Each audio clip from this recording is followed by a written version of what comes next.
इचलकरंजी कचरामुक्तचा उपमहापौर अनिल डाळ्यांचा निर्धार, स्वच्छता मोहिमेला गती। इचलकरंजी शहर कचरामुक्त आणि स्वच्छ बनवण्यासाठी उपमहापौर अनिल डाळ्यांच्या नेतृत्वाखाली महत्त्वपूर्ण बैठक पार पडली। शहरातील कचरा व्यवस्थापन, नियंत्रण आणि सर्वंकष स्वच्छता मोहिमेचा सविस्तर आढावा यावेळी घेण्यात आला। बैठकीत घनकचरा संकलनाची कार्यपद्धती अधिक प्रभावी करण्यावर भर देण्यात आला। ओला व सुका कचरा वेगळा करण्याबाबत नागरिकांमध्ये जनजागृती वाढवणे तसेच प्रभागनिहाय विशेष स्वच्छता उपक्रम राबविण्याचा निर्णय घेण्यात आला। शहरातील मुख्य रस्ते, बाजारपेठा, सार्वजनिक ठिकाणे तसेच नाले गटारे नियमितपणे स्वच्छ राहावीत यासाठी संबंधित अधिकाऱ्यांना स्पष्ट सूचना देण्यात आल्या।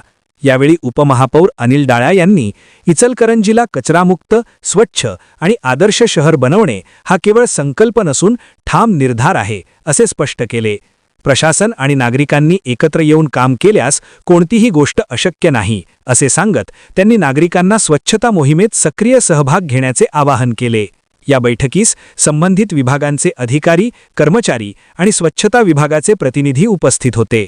लवकरच शहरात विशेष स्वच्छता अभियान राबविण्यात येणार असल्याची माहितीही यावेळी देण्यात आली। वसुंधरा शक्ती न्यूजसाठी पत्रकार विजय तोडकर। चॅनेलला सबस्क्राइब करा।